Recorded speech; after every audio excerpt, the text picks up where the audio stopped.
Exactly. and more of them. So it's immoral and irrational, in my view.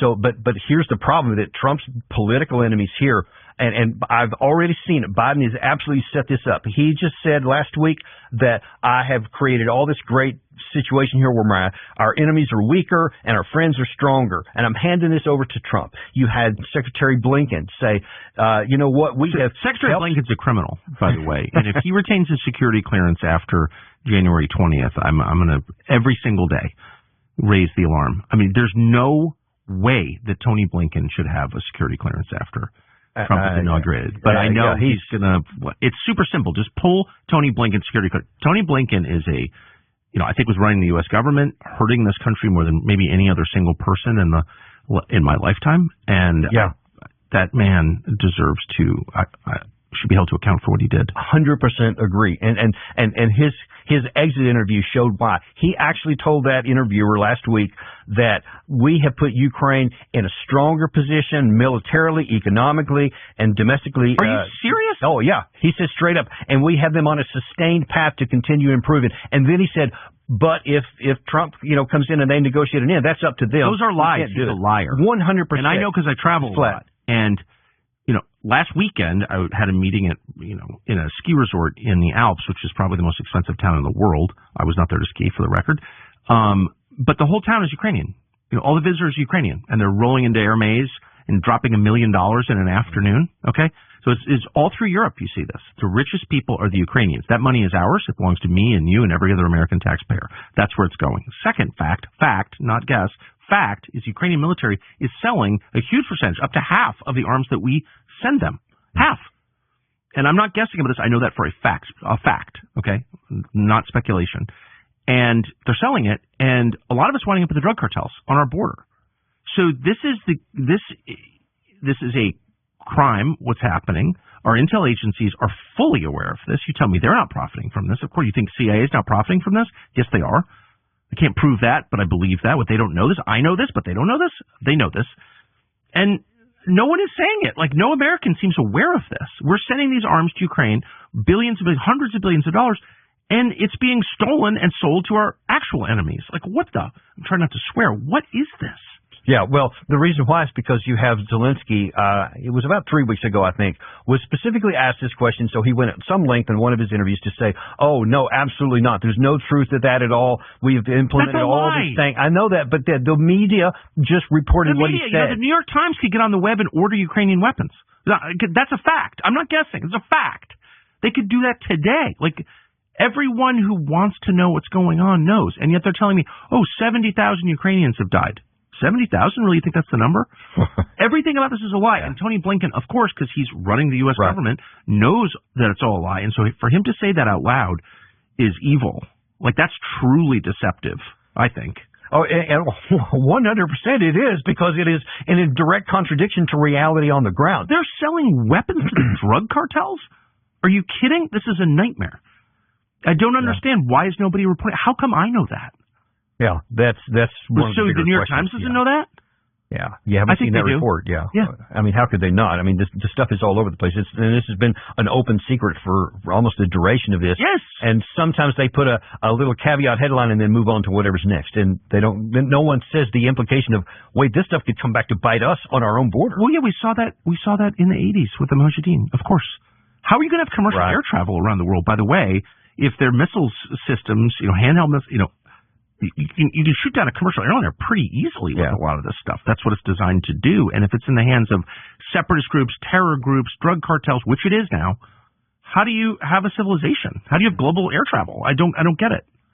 Well, yeah, I mean, I pray that remains a potential and not something that actually gets manifest, but it's out of our hands, and that's the problem. But how can you send hundreds of billions of dollars of aid and weapons to a country and then not keep track of what happens to it? I can only speculate that they just don't care about that. If some of it ends up hurting Russia, then cool. And I think they're also sponsoring terror attacks inside Russia, a lot of them. Yeah.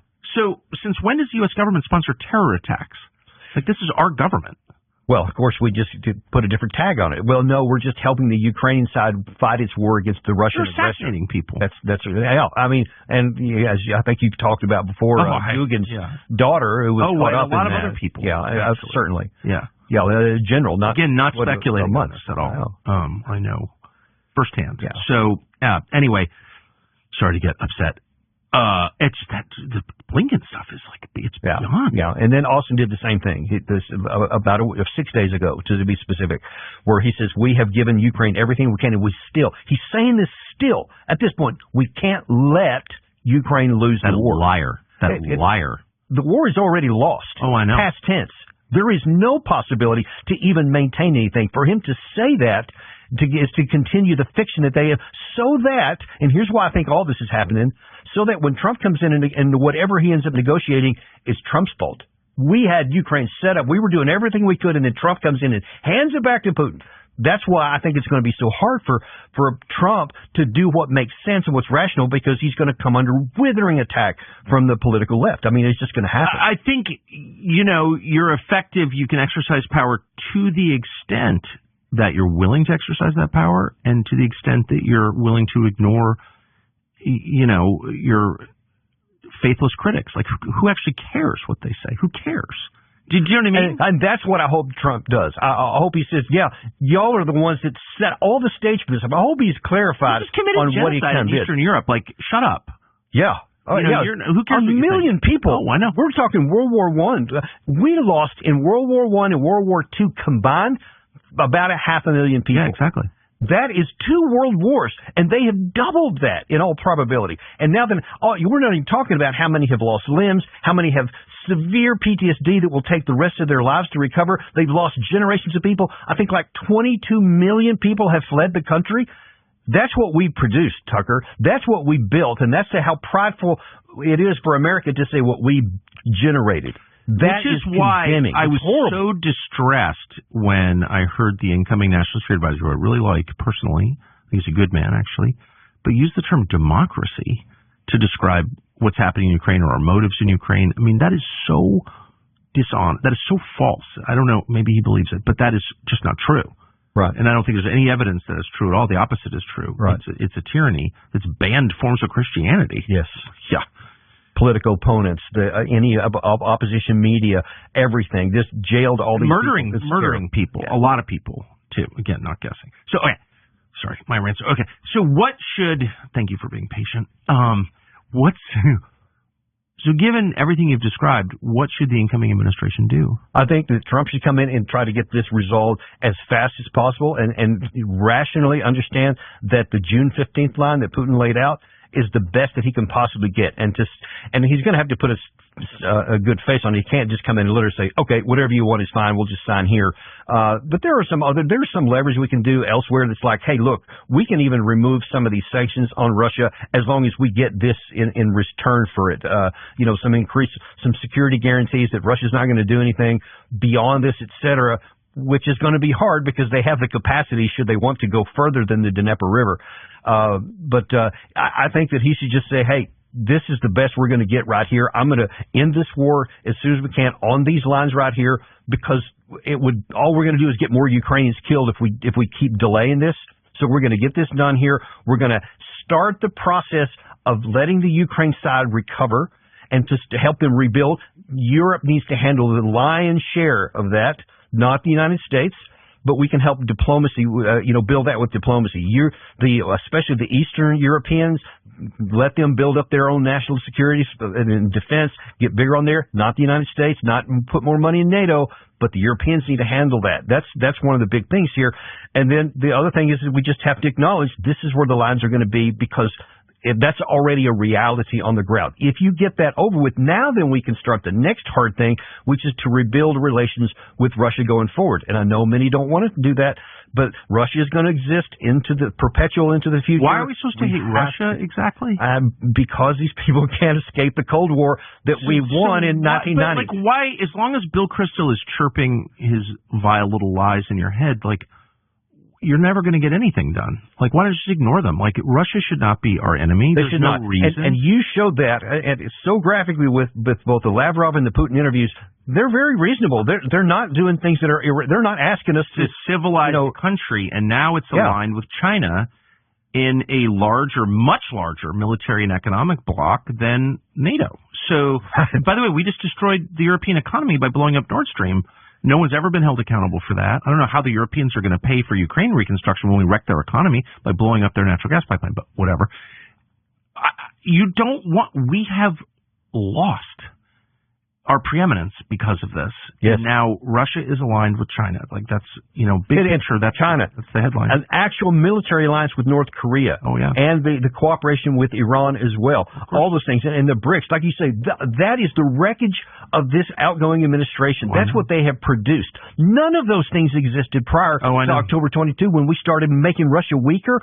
We have made them stronger in every capacity. If you stayed in the United States for the past 4 years, you didn't leave, and you didn't read any non-American, non-U.S. media, you would have no idea. No clue. Right. You have no idea that any of this happened. You would think that it was 1997, and this was, we had a unipolar world, and we're in charge of everything, and the blue passport's a big deal and all this stuff. You'd have no idea.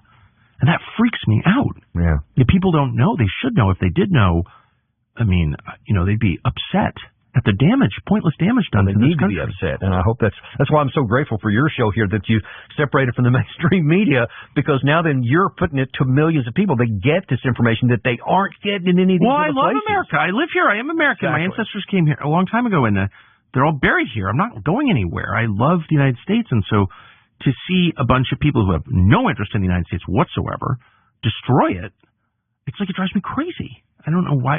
I don't know. Yeah. That's my only motive. Oh, you love Putin. Oh, fuck off. I love Putin. Right.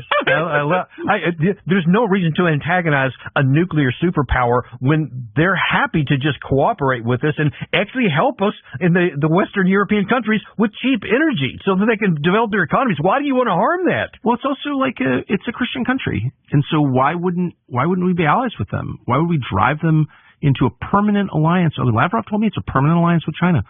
Game over. Yeah. Look at a map. Get a map someday. Yeah. Look at it. You want to move Russia west. And it's not a fully Western country, and the Mongols invaded it. It's like a complicated country, but it is, in some deep sense, Western, because it's Christian, mostly Christian. So why wouldn't they be on our side? Because certain people in the U.S. government hate that idea. And they hate Russia because it is Christian. They loved it when it was atheist. They loved it. They defended it. Their ancestors, were agents for it. You know what I mean? And the entire American left was working on behalf of Stalin at one point. But now they hate it? What's the difference? Because I don't know, but it's to our harm, and that's a Christian country now, not an atheist country. Yes. That's my view. Whatever. Anyway, excuse me. So do you think that Trump can do that? What would this settlement look like? What settlement do you think the Russians would accept? What do you think the new administration can actually pull off, given the enormous political pressure on them from its enemies? If Trump takes your advice there and just says, I don't care what anybody else thinks, this is what I'm going to do, this is what's good for America, this is what I was elected to do, then he's going to say, all right, we're going to acknowledge the June 15th line, and it's going to be those 4 regions there, and that's where the Ukraine side will pull back to those lines, etc. We will declare no NATO. We're never going to go in there. We were never going to go in there, so we'll just acknowledge reality. Bottom line here, no NATO, and that's not going to happen on the border here. And then let's start seeing how we can rebuild relations to our advantage.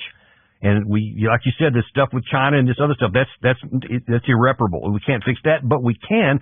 And again, back to the interview with Lavrov, he still desires that. He even called us a great country. I listened to that again earlier today from your interview. He called America a great country. We're demonizing them, and he still is calling us a great country that they want to have relations with. So Trump can exploit that and say, we're going to start repairing that to our advantage and to our benefit, because there is still advantage to have, and instead of going down any other path.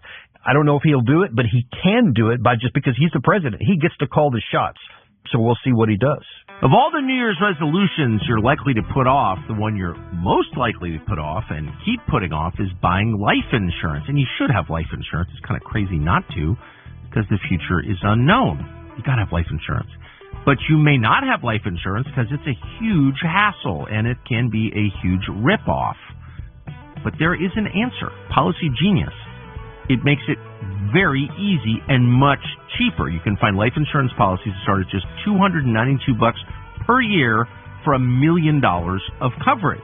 And some options, and this is the best part, are 100% online and let you avoid unnecessary medical exams. The guy with the gloves. You don't want that if you can avoid it, and you may be able to avoid it.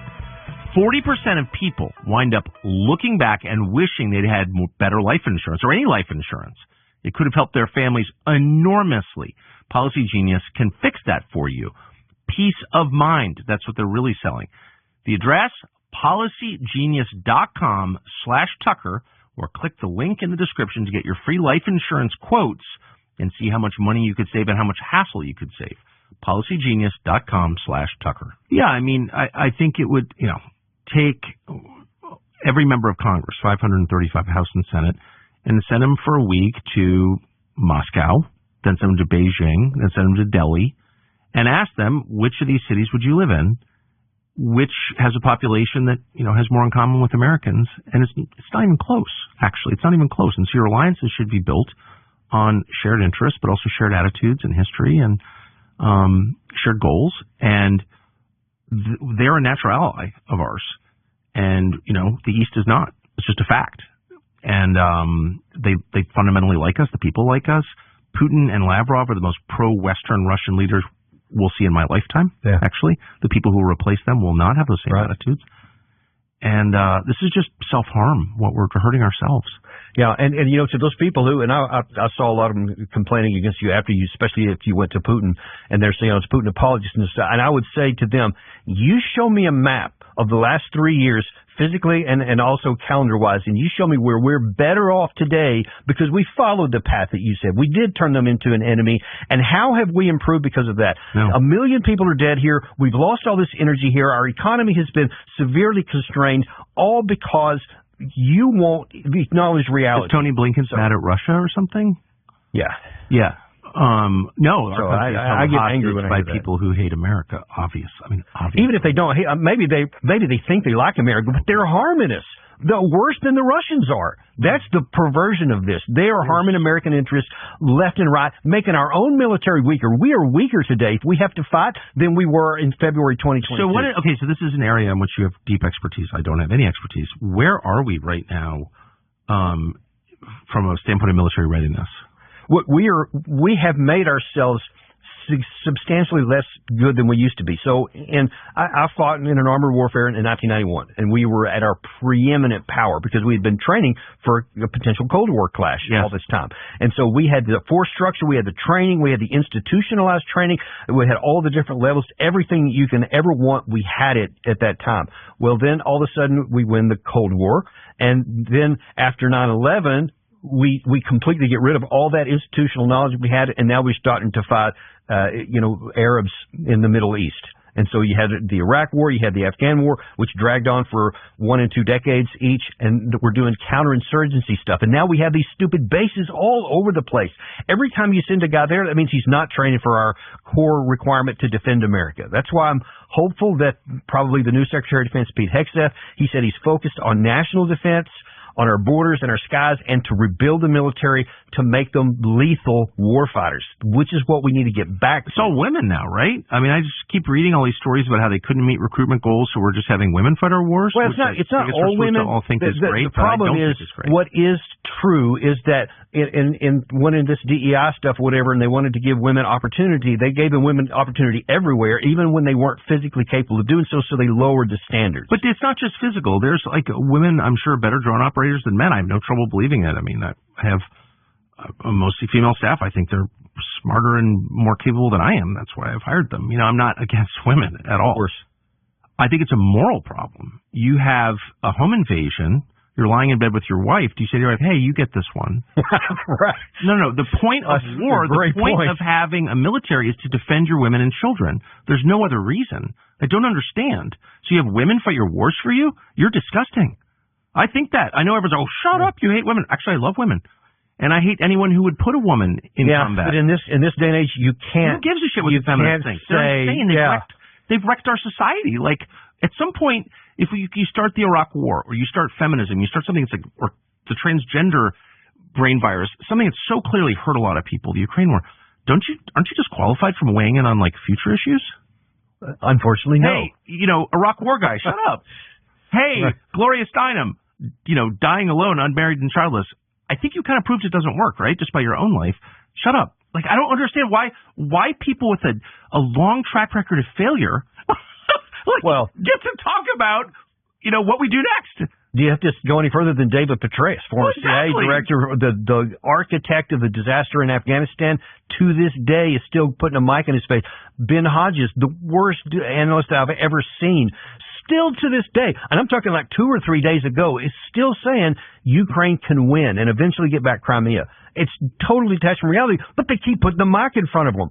That's what needs to change. I recognize the failure and don't put your mic in front of that guy. I do think that's the central problem in the United States, is that we do not punish anything, really. We only punish disobedience to the regime, but nothing else is ever punished. So you can be like, the worst fire captain in the western United States and let your city burn, and it's like, you go, girl, or whatever. Right. But I just do think there's something repulsive about sending women to go defend your country. We're the men. That's your job, is to defend and provide. That is your job. And that's not my opinion. That's nature. And there's never been a functional society in which men weren't required to defend and sustain, work to protect the women and children. That's the whole point. It's the lesson of the Titanic. That's Western civilization in a sentence. And we've just inverted it. And like, hey, ladies, go defend us while we stay home and game and get high or whatever.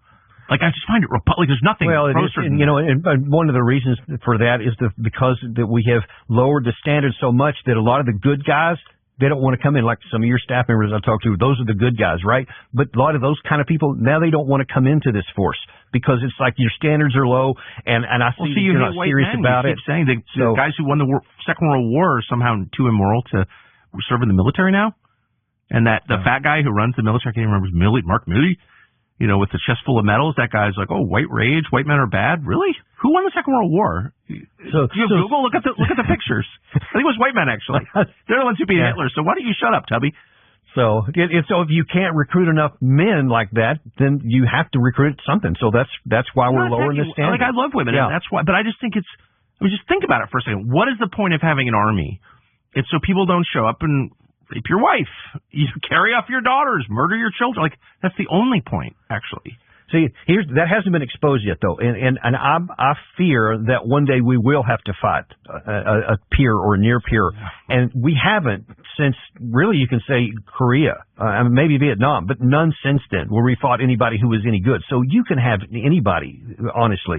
Even our base is so good that we can beat the Taliban. Well, we can tactically beat the Taliban in any engagement with our military. So there's nobody in Iraq that could have beat us, etc. But if we had to fight, I'm just telling you, if we had to fight the Russian army right now, like war broke out tomorrow and all of a sudden we have to send in our divisions, I think we would probably get hammered. Well, obviously. Well, I mean, not even just because of the stuff that you're talking about there, which will also be exposed, but because we don't have the combat experience that they do, and we're still locked in like the 1991 or 2003 Iraq war, and the Russians have gone way beyond that, and we're way behind on that. But all these things would be exposed, and then until then, they're not exposed, and still then we still are the greatest military power on earth, and who's to say differently graphically? So the Ukrainians took out a bunch of Russian bombers, long-range bombers, on an airfield with drones early in the war. And I thought to myself, wow, this war, which I don't know, are we studying this like carefully? I mean, I guess we're running it, but are we taking its lessons? Shows that, drone technology has got to change our calculations about where we spend our money, right? So how many aircraft carriers do you need in a world with drones? Like, I don't know the answer to these questions, but is anyone smart thinking about this? Well, I think about it a lot. And in fact, I saw we're building 2 new aircraft carriers right now, and they're already naming them what they're going to be. And I'm like, did y'all not watch what happened to the Black Sea fleet, the Russian Black Sea fleet, because of naval drones? I mean, dude, they were sent to the bottom of the ocean. We would get hammered if we had to fight. That's World War II level. We're not at World War II anymore. And look, to your point, they're already named. One's called the George Bush, I think. Yeah, and the Clinton. Bill Clinton is the other one. I'm not making that up. That's what's being reported. Bill Clinton, the draft dodger, as an aircraft carrier. Unbelievable. We've reached like peak parity. But why are we building aircraft? I mean, you're the retired colonel, but it does seem like we should pause and ask, like, what are we learning from what's happening in Ukraine? Yeah, well, that's where I was going to say. I was a little surprised that Russia didn't start off on a higher level tactically than it did in February 22. They were behind the curve for a long period of time because Armenia and Azerbaijan had a war in 2020 where all of this stuff was put on full display for the first time in a large scale. The Armenian armor was hammered from the Azerbaijanis because they used the long-range drones, they had missiles that had drones, and then they were able to bring them in and vector in other targets. So stuff that Doug McGregor wrote about in 1997, they employed for the first time. And I thought when I saw that, okay, this is now changed warfare. No one's going to fight the old one anymore because you see how powerful drones are, and the Russians didn't. Well, here's the problem. We still haven't. And now that not just the 2020, and it was a really short conflict, we've had now 3 years, and we're tinkering around the edges with stuff. There have been some changes, but it's like about this much when you need this much. So if we had to fight Russia today, even everything we've observed for the last 3 years, we are not up to the standard. We are way behind the ball, and we would die in, I think, large numbers. So, I mean, this is like what we're watching does seem to have, like, lots of precedent in history, but the most obvious is the British Army that spends the entire 19th century fighting all these colonial wars against the Pashtuns and the mutinous forces in India and, the Zulus. And they win most of those engagements, and then they have this peer-to-peer war in the First World War, and it commences with like British cavalry charges into machine gun fire. And, it destroyed Britain. It's never been a great power really since then. It's pretended to be, but it's not. It's wrecked the country forever and destroyed the British Empire, that war, First World War.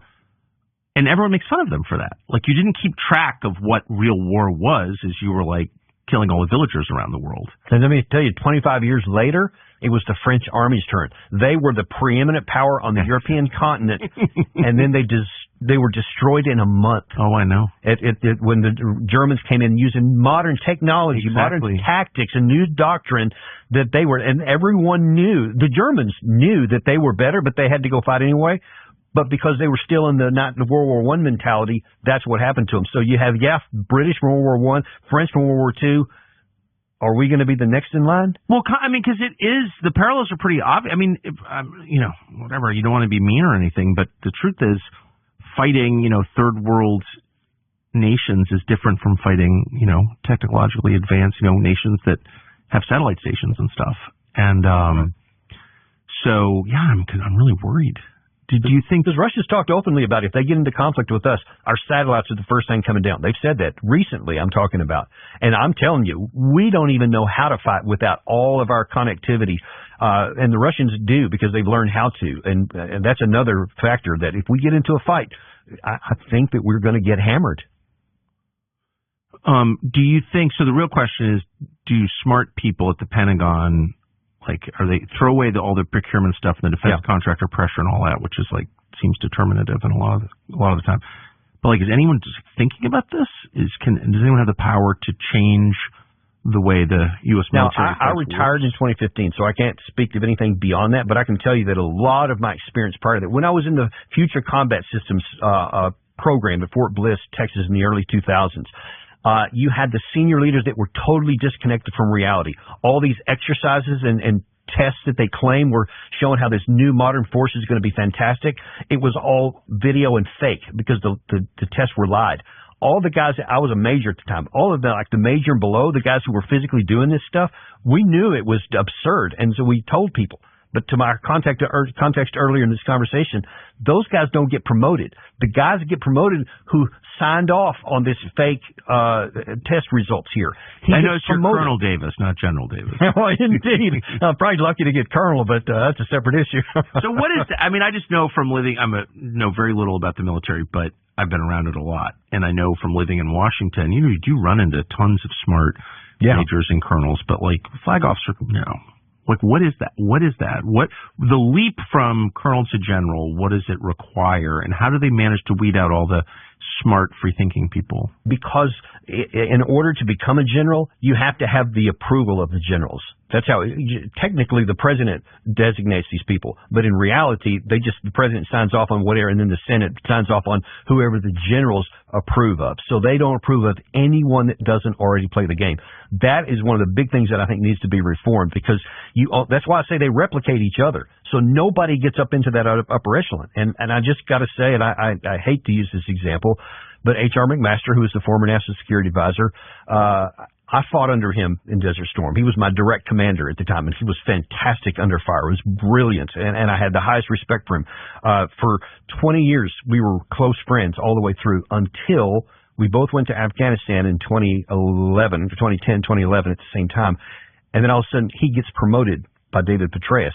After he had not been promoted several times before that, Petraeus gets him promoted, and now he becomes a general, and almost overnight, he starts sounding like Petraeus. And stuff that he and I had talked about before that's like, there's so much, this is unreal, untrue, this is not going to work. All of a sudden now he's saying it. He was put in charge during that time of the anti-corruption process for the Afghan government. And he claimed over and over how they were making progress and all this stuff. And as we talked about earlier in this show, that never happened. But then since that time, now that he's going on and saying all kinds of stuff like, yes, he needs to, is anti-Russian and all this, he became like them, and so now he's just another one of them. He got absorbed, and all the stuff that happened before that when he was the one who was talking on the outside. Well, I don't understand. Even I knew who he was. And again, I don't follow this that closely, but he was famous for his, intellectual horsepower, but also curiosity, honesty. Like, he was a well-known guy. Right. Yeah, the Battle of 7-3 Easting that he was in command of was, they still study it today in West Point. And for good reason, because it was tremendous. But something happened to him after he got promoted from colonel to brigadier general. What, just like swimming in the filthy pool of power politics, or what? What do you think? I really, because we literally never spoke after that time. What? It was really sad. We had a good friendship up until that time, but then we broke, and that's in 2011. Never spoke again. So I don't have any idea what may or may not be the case. I just see him on TV all the time. So. I don't know. Wow. How do you feel about the national security team being assembled? I am a huge fan of Tulsi Gabbard. I think I had recommended and sent. I don't have a lot of influence, but to people who have the knowledge, I suggested she would have been a better Secretary of State. Maybe even Secretary of Defense, because I think her mind is brilliant and her focus on America and keeping America safe. You look at everything she's done and said consistently through her career is always focused on what's going to benefit America, and she's smart and knows how to do it. I hope that Pete Hegseth does what he said he was going to do in his opening statement, that he revitalizes the national security, the Defense Department, and picks up the warfighting ethos mentality, holds people accountable, passes, and all. I hope he does all those things. If he does, then I think we're going to be in a lot better shape. And Mike Waltz, I've also been concerned by some of the statements he has made. But if President Trump is calling the shots, I think he'll do what President Trump tells him. We'll just have to hope and see with that. But those are the main ones in there. And so some of Bridge Colby is another really good situation there, a good person there. So I think that's right. Having him in a position right now is going to be very good. So there's a number of people right now in the Trump team here that he's going to start with that was a huge anchor that he didn't have in 2016. So I'm hopeful that he can move forward. How hard is it to reform the Pentagon? It's enormously difficult. I don't want to underestimate how that is, because it is absolutely built on no change. It wants to perpetuate stuff because all those generals I just talked about who have been replicated are still in control of that. So it's going to be really hard. I tell you what I would love to see. I would love to see Trump come in and do what he did, what President Roosevelt did just before World War II, where he had the Army Chief of Staff come in and say, you know what, we're going to review everybody here, and anybody who's not pulling their weight or is not modernized, they're going to get low. They're going to get rid of them. And I think it was like hundreds of senior colonels and generals were retired from the service, and then they elevated new people who could get the job done, who were smart, etc. Stalin did that with gunfire. But, I don't want that path, but I do want the George Marshall path. But. No, but I mean, look, what did the winning side do in both cases, in the U.S. and in the Soviet Union? They got new leadership. Because guys who aren't performing need to get out of the way. No, I agree. And by the way, I'm not calling for a purge of the U.S. military by force or anything like that, but I think it needs a peaceful purge. It does. I strongly so, because these guys all have an incentive to maintain the status quo, and they will, I think, push against anything Hegseth does if they're all left in power. So I kind of think that he does. So really it comes down to what it always comes down to, which is how the information is presented to the public through the media, who are working every day assiduously with their allies and paymasters in the federal bureaucracy. And if you care what they think, you will achieve nothing. They will control you. And if you don't care what they think, then you have a chance at eliminating corruption and righting the country. Because you look at what history's going to say. Biden did all the things you mentioned. He got along with everybody. Everybody loved him. But history will condemn him and all his leaders. Trump will face heat up at the front. But if he does these things, then history will love him if it improves our country. And that's what I hope we see. Colonel Davis, thank you very much. That was great. So it turns out that YouTube is suppressing this show. On one level, that's not surprising. That's what they do. But on another level, it's shocking. With everything that's going on in the world right now, all the change taking place in our economy and our politics, with the wars on the cusp of fighting right now, Google has decided you should have less information rather than more. And that is totally wrong. It's immoral. What can you do about it? Well, we could whine about it. That's a waste of time. We're not in charge of Google. Or we could find a way around it, a way that you could actually get information that is true, not intentionally deceptive. The way to do that on YouTube, we think, is to subscribe to our channel. Subscribe.